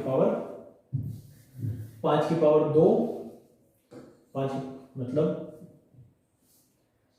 5 की पावर 1, 5 की पावर 2 और 5 की पावर 3 तक, ठीक है। और फिर इसको कैसे लिखेंगे, इसको लिखेंगे आप 7 की पावर 0 इंटू 7 की पावर 1 इंटू 7 की पावर, मतलब इंटू तो क्या कॉमा लग रहा है वैसे ही, 7 की पावर 1 और 7 की पावर 2 तक। तो इस चीज को अगर आप सोल्व करोगे तो इन सारों का क्या करना पड़ेगा आपको, इनकी पावर के फॉर्म में कन्वर्ट करना पड़ेगा कि 2 की पावर 4 कितना होता है, 16 होता है। फिर इसको ऐड करो, इसको ऐड करो और सारी को ऐड करके क्या करना पड़ेगा आपको, मल्टीप्लाई करना पड़ेगा, क्योंकि आपको फैक्टर का अगर सम निकालना है तो इनको क्या करोगे आप, ऐड करोगे, सिंपल। इनको क्या करोगे आप, ऐड करके क्या करोगे, ऐड करके तो आप बता दोगे, ऐड करके क्या करोगे आप, मल्टीप्लाई करोगे। बट अगर आपको पता है कि गुणोत्तर श्रेणी क्या होता है कि जब संख्या है क्या हो, मल्टीपल के फॉर्म में चेंज होती हो, कि ये भी 2 का मल्टीपल के फॉर्म में चेंज हो रही है। जैसे ये 1 है, 1 प्लस 2 हो रहा है, 2 प्लस कितना हो रहा है आप बता देंगे, 4 हो रहा है, 4 प्लस कितना हो रहा है, ये 4 से 8 हो रहा है, ये 16 हो रहा है। मतलब इसमें भी 2 का गुणा हो रहा है, इसमें भी 2 का गुणा हो रहा है, इसमें भी 2 का गुणा हो रहा है, इसमें भी 2 का गुणा हो रहा है। और एक संख्या ऐसे ही जो होगी वो मल्टीपल के फॉर्म में ही चेंज होगी। जैसे ये 5 है तो 1 से 5, 5 से 25, 25 से 125 होगी। तो आपको माइंड में डायरेक्ट ये रखना है कि यहाँ से अपन क्या लगा सकते हैं, यहाँ से अपन डायरेक्टली लगा सकते हैं गुणोत्तर श्रेणी का फॉर्मूला। और वो क्या होता है कि a r की power n minus 1 upon r minus 1, ये जो होता है ये गुणोत्तर श्रेणी के n पदों का योग होता है। तो यहाँ पर पद कितने हैं तो आप सिंपली फाइंड आउट कर लेंगे, 1 2 3 4, मतलब 1 2 3 4 और 5, जितनी पावर है उससे एक ज्यादा क्या होगा, कॉम्बिनेशन बनेगा। एक ज्यादा कॉम्बिनेशन क्यों कि 2 की पावर 0 भी है और फिर 4 है, तो एक तो ज्यादा कॉम्बिनेशन बनेगा और पद भी कितने होंगे, एक ज्यादा, ठीक है। इसीलिए अपन पावर में एक ऐड करके ना फैक्टर निकालते हैं, क्योंकि एक ज्यादा कॉम्बिनेशन बनता है। और इसीलिए आपके जो पद होंगे वो एक ज्यादा होंगे। जैसे पावर 4 है तो पद कितने होंगे, तो पद आप बता देंगे 5 होंगे। पावर 3 है तो पद कितने होंगे आपके 4 होंगे। और पावर 2 है तो इसके पद कितने होंगे, तो आप देखेंगे यहाँ पर 1 2 और 3 पद हो रहे हैं। तो आपको फैक्टर भी अगर निकालने हैं तो इसीलिए अपन पावर में एक ऐड करके इसका मल्टीप्लाई करते हैं। तो अपन एक ऐड करके, जैसे आपने मल्टीप्लाई किया था तो आपके फैक्टर कितने आए थे, 60 आए थे, है ना। तो यहाँ पर भी आप, यहाँ पर जैसे 2 की पावर 4 है तो यहाँ r की पावर n कितना हो जाएगा, a तो सिंपल आपको हो जाएगा प्रथम पद, a सिंपल क्या होगा प्रथम पद, वो रख देंगे 2 की पावर 0। और इसको रखने की जरूरत भी नहीं है क्योंकि 2 की पावर 0 क्या होता है 1, तो इसका कोई रोल है नहीं, तो आप इसको छोड़ दें। 2 की पावर 4 रखना है, मतलब आपको क्या रखना है r की पावर n, तो r क्या है 2 है, क्योंकि हर रेशियो में कहीं का चेंज हो रहा है 2 का, तो ये 2 है। और 2 की पावर कितनी हो जाएगी 5, ये नहीं ले रहा हूं मैं लास्ट टाइम, आपको ध्यान रखें 2 की पावर 5 इसलिए लिखा है मैंने कि इसके पदों की संख्या कितनी है 5 है, 1 2 3 4 5 पदों की संख्या कितनी है 5 है, ठीक है। उसमें से -1 करना है, बटे r -1, r कितना है अपना 2 2 -1, r का मतलब आपको सिंपल पता चल गया होगा कि रेशियो जो हो रहा है वो चेंज हो रहा है, किस रेशियो में ये संख्या है, कि ये भी दुगनी दुगनी दुगनी मतलब 2 गुना है, तो अपने 2 लिखा है, ठीक है। फिर इनटू में क्या लिख देंगे आप 5 की पावर 4 -1, अब आपको समझ में आ गया होगा कि 5 - 1 होगा। इनटू में क्या कर देंगे 7 की पावर 3 -1 अपॉन 7 - 1, ठीक है। तो सिंपल आपके पास जो इतनी बड़ी जो कैलकुलेशन है वो आपके पास इतनी छोटी सी हो जाएगी, कैसे, गुणोत्तर श्रेणी से। इसको अपन क्या करेंगे 32 - 1 31 इंटू 5 की पावर 4 कितनी होगी, तो आप सिंपल बता देंगे कितना होगा 25 इंटू 25 625 -1 624 624 बटे कितना होगा आपका, तो ये कितना होगा 4 इंटू ये कितना होगा 7 7 49 और 49 इंटू 3 करते 343 -1 बटे 6, ठीक है। तो यहाँ से आप इसका मल्टीप्लाई करते हैं 31 इंटू 624 है, 624 में 4 का भाग देंगे तो 4 एकम 4, कितना बचेगा आपका 2 बचेगा, 4 का 20 और 4 24 156। और आप ये अगर इसमें से एक माइनस करेंगे तो कितना बचेगा आपका 342, ये कितना बच जाएगा 343 माइनस 1 करेंगे 342, और 342 में 6 का भाग देंगे तो 6 पंजे कितना होता है 30, 6 पंजे कितना होता है 30 और 6 साथी कितना होता है 42। तो आपके पास जो भी ऑप्शन में होंगे तो उसका क्या करें आप, या तो यूनिट डिजिट चेक करें, क्या करें यूनिट डिजिट कितना आ रहा है, तो यूनिट डिजिट कितना आएगा 6 साथी 42, 42 का 2 और 2 एकम 2। तो अगर ऑप्शन में किसी का एक संख्या का यूनिट डिजिट अगर 2 है तो वो आपका क्या हो जाएगा ऑप्शन हो जाएगा, वरना आप कोई ऐसी चीज इसमें देख लें जो इसके आसपास हो, ठीक है। आसपास चीजें आप इसमें देख सकते हैं, जैसे अगर आप इसमें 11 का मल्टीपल देखेंगे तो 11 का मल्टीपल तो नहीं होगा, मतलब आपको ये चीज मिल जाएगी, आप ऑप्शन के करीब पहुंच जाएंगे, ठीक है। तो इस प्रकार आपको क्या करना है, क्वेश्चन को सोल्व करना है। जब भी आपसे गुणनखंड क्या पूछे कि या तो ये पूछ ले कि गुणनखंड की संख्या कितनी होगी, सिंपल आप जो इसका प्राइम फैक्टराइजेशन कर देंगे और उसका जो पावर आ रही है उसमें ऐड करके क्या कर देंगे मल्टीप्लाई कर देंगे, तो आपके गुणनखंडों की संख्या आ जाएगी, ठीक है। अपन इस पर और अच्छे अच्छे क्वेश्चन लेते हैं। अब अपन इस पर क्वेश्चन करते हैं कि मैं अगर आपको बोलता हूं, अब तक आपको सारी चीजें समझ में आ गई होगी कि अपन गुणनखंड कैसे निकालेंगे, गुणनखंड को योग कैसे निकालेंगे, आगे अपन पढ़ेंगे इस पर और कि सम गुणनखंड कैसे करते हैं, मतलब इसके सम गुणनखंडों की संख्या कितनी होगी, विषम गुणनखंडों की संख्या कितनी होगी। तो आप क्या करोगे, थोड़ा पेशेंस रखे, थोड़ा धैर्य रखना पड़ेगा, क्योंकि हर टॉपिक बहुत इजी हो ये जरूरी नहीं है। किसी टॉपिक को बहुत अपन इजीली समझ सकते हैं और किसी टॉपिक को समझने के लिए अपन को थोड़ा वर्क करना पड़ेगा और उसी के लिए आपको यहाँ पर थोड़ा वेट करना पड़ेगा। अगर आपको अब तक समझ में नहीं आया है तो अब आगे आपको समझ में आने लगेगा, ठीक है। अगर मैं एक संख्या ले रहा हूँ 300 और इसका बोल रहा हूँ कि आप फैक्टर निकालो, तो आप सिंपल निकाल सकते हो कि 300 का फैक्टर कैसे निकालोगे। तो आप बोलोगे इसका प्राइम फैक्टराइजेशन कर लोगे, क्या कर लोगे, प्राइम फैक्टराइजेशन। और प्राइम फैक्टराइजेशन कैसे करते हैं ये आपको अब तक समझ में आ गया होगा कि इसको 3 को लिख सकते हैं, 300 को लिख सकते हैं 300 इंटू 100, और 100 होता है 5 का स्क्वायर इंटू 2 का स्क्वायर ही क्या होता है 100 होता है, और 3 इंटू में क्या हो जाएगा 3। तो 5 का स्क्वायर कितना होगा 25, 2 का स्क्वायर कितना होगा 4, 25 इंटू 4 100 इंटू 3, ठीक है।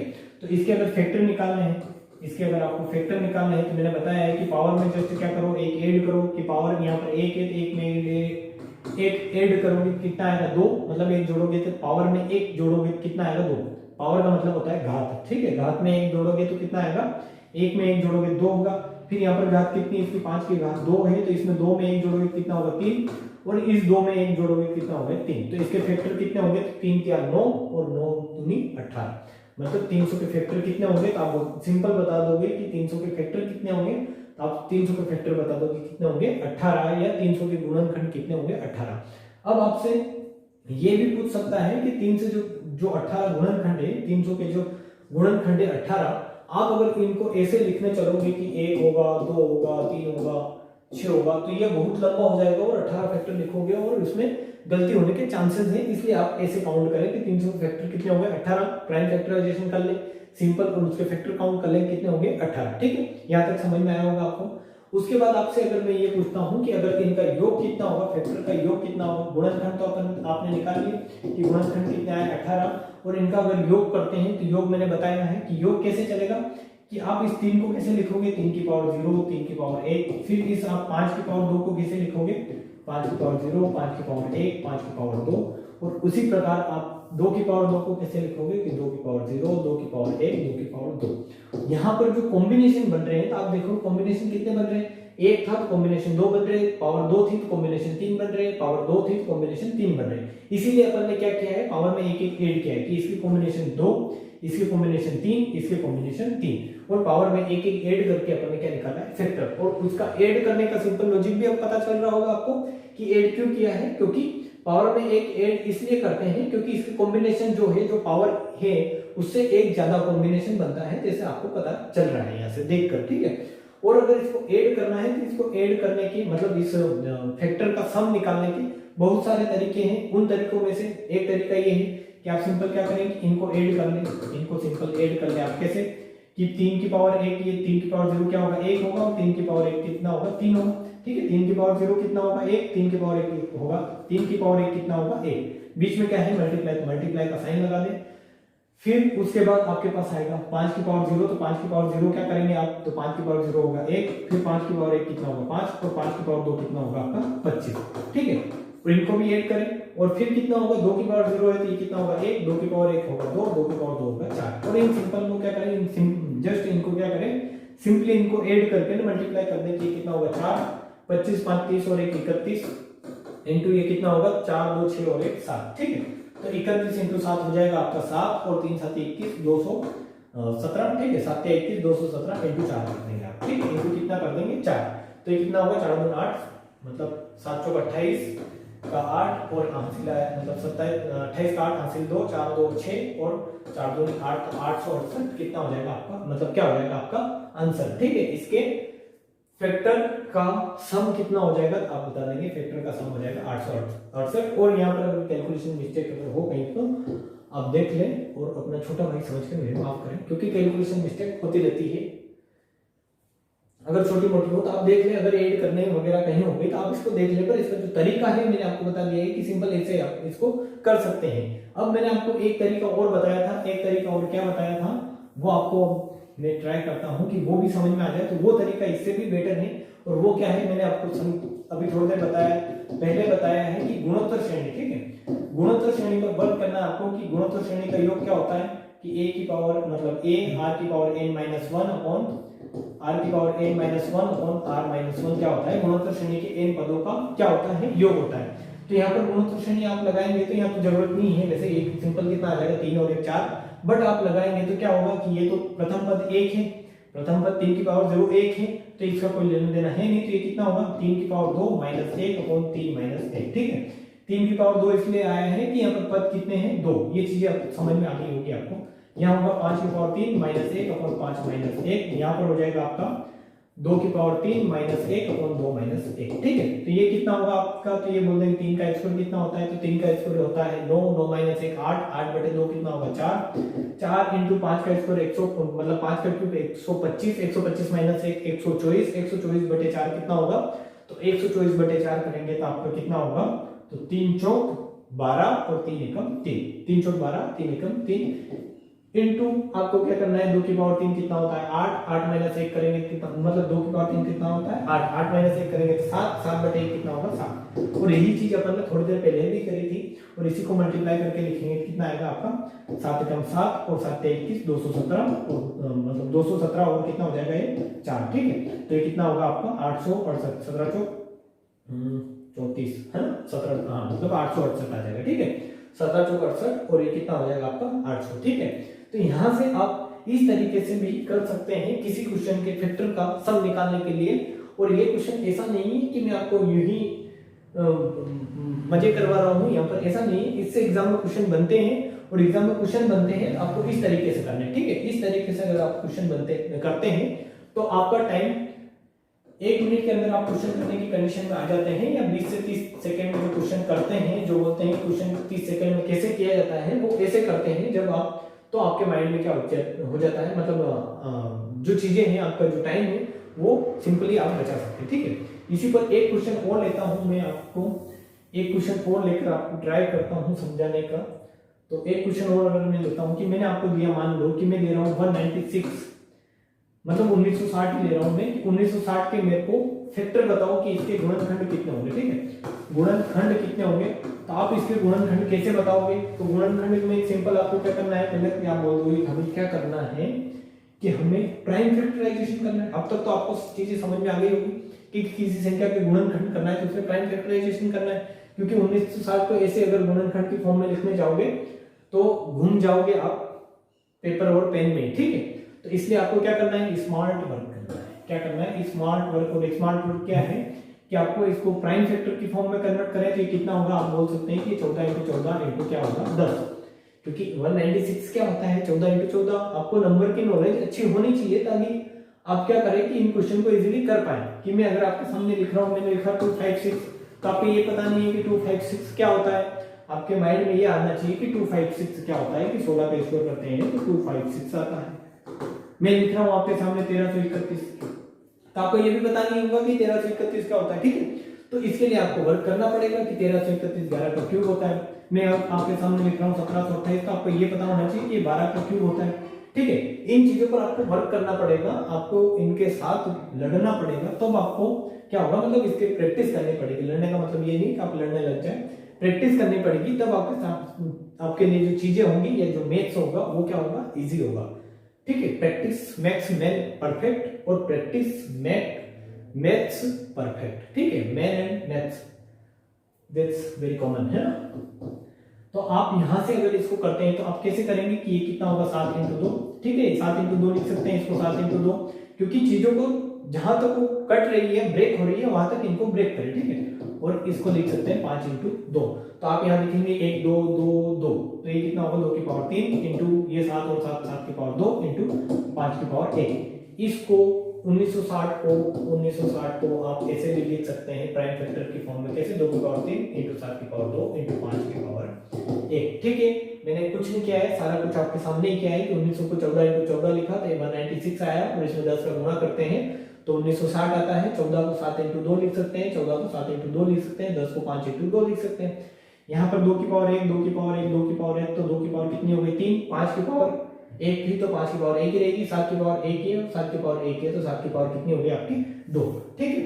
तो यहाँ से अगर आपको मैं बोल रहा हूँ कि गुणनखंड निकाले, आप गुणनखंड निकाले कि कितने गुणनखंड होंगे इसके, तो आप सिंपल बता सकते हैं कि पावर में एक ऐड करो, कि पावर में +1 करो, +1 करो। क्यों करते हैं ये आपको पता चल गया होगा। तो पावर में एक ऐड करेंगे 4 होगा, 3 में एक ऐड करोगे कितना होगा 4, इंटू 2 में एक ऐड करोगे कितना होगा 3, इंटू 1 में एक ऐड करोगे कितना होगा 2। तो इसके जो फैक्टर होंगे, इसके जो गुणनखंड होंगे वो कितने होंगे, 4 क्या 12 और 12 दूनी 4 8 क्या 12 और 12 दूनी कितना होगा आपका 24। जो इसके 1960 के जो फैक्टर होंगे कितने होंगे 24 क्या होंगे इसके फैक्टर होंगे। इसके जो मतलब आप बोल सकते हैं गुणनखंड सिंपल कितने होंगे 24 गुणनखंड होंगे। ठीक है, तो ये चीजें अब तक आपको समझ में आ गई होंगी कि अब अगर आपको कोई भी ये पूछ लेता है कि किसी भी संख्या के फैक्टर कैसे निकालेंगे, तो आप सिंपली किसी भी संख्या के फैक्टर कैसे निकाल सकते हैं कि उसको प्राइम फैक्टर की फॉर्म में कन्वर्ट करें और उसके फैक्टर निकाल लें। ठीक है, और यहां से अगर मैं आपसे पूछ सकता हूं कि एक क्वेश्चन और भी हो सकता है मेरे यहाँ से,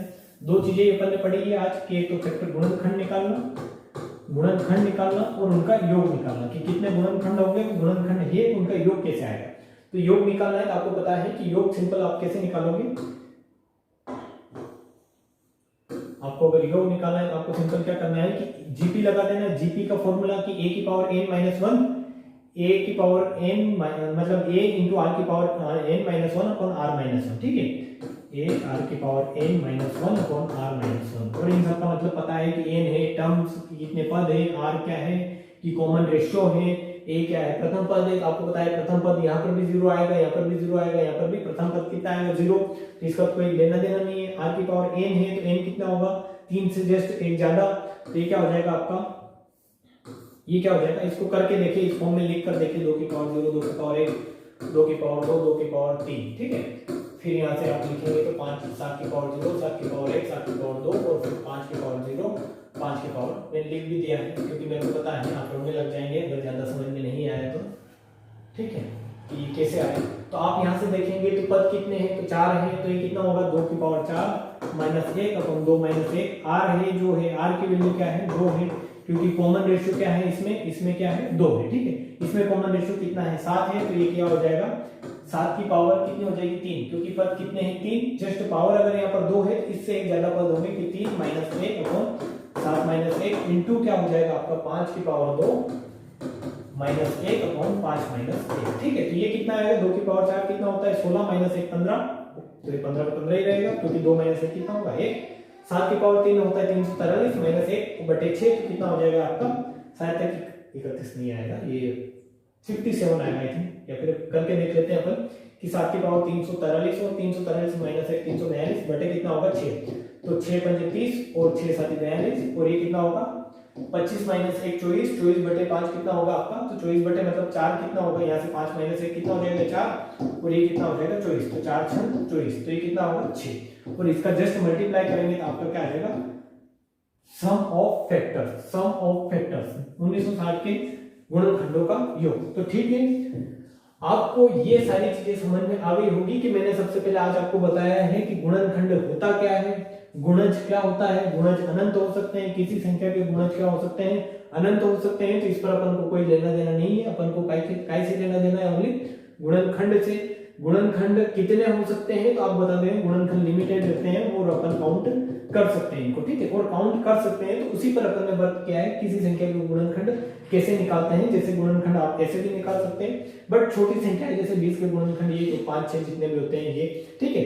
बट अगर बड़ी संख्या आती है आपके सामने, जैसे ये संख्या अपन ने ये एग्जांपल लिया था, इतने बड़े बड़े आपके सामने एग्जांपल आते हैं तो आप कैसे करें कि उनका जस्ट प्राइम फैक्टराइजेशन करें। ये आपने प्राइम फैक्टराइजेशन किया कि 1960 तो आप 2 की पावर 3 इंटू 7 की पावर 2 इंटू 5 की पावर 1 की फॉर्म में लिख सकते हैं। प्राइम फैक्टराइजेशन किया, प्राइम फैक्टराइजेशन करने के बाद जस्ट पावर में एक ऐड करके अगर मल्टीप्लाई करेंगे तो आपके गुणनखंडों का योग आएगा। और आपको अगर गुणनखंडों का सम निकालना है, उनका अगर योग निकालना है तो आपको क्या आ जाएगा कि आप क्या लगा दें वहां पर जीपी। ठीक है, क्या लगा दें जीपी। जीपी मतलब आप वहां लगा दें गुणोत्तर श्रेणी।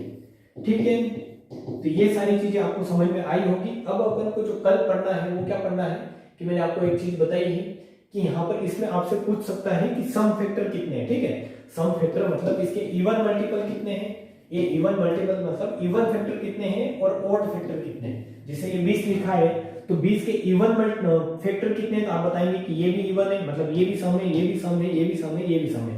तो कितने आएंगे इवन, 1 2 3 4, चार क्या आ जाएंगे आपके इवन, और ओड कितने आ जाएंगे, तो आप बोल देंगे 1 और 2 कितने आ जाएंगे ओड। तो ये कैसे निकालते हैं, इस पर अपन पूरा डिटेल्स में कल चर्चा करेंगे।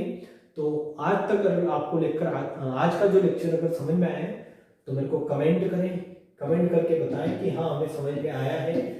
और आप क्या करें, वीडियो को लाइक किया करें, शेयर किया करें, मैं लिख देता हूँ अगर आपको समझ में जाए, लाइक किया करें, शेयर किया करें, और सब्सक्राइब करने के लिए अगर आपने तो कर ही रखा होगा शेयर, ऐसे आ रही ठीक है, शेयर किया करें, सब्सक्राइब किया करें, और सब्सक्राइब तो आपने किया ही होगा जैसा मैंने बताया, पर दोस्तों के साथ इसको शेयर करें और उनको बोलें कि वो भी फैक्टर और ऑड फैक्टर कैसे आता है वो निकालेंगे, ठीक है। तो आज के लिए जय हिंद, जय भारत, मस्त रहें, हंसते रहें, मुस्कुराते रहें और मौज करें और पढ़ते रहें।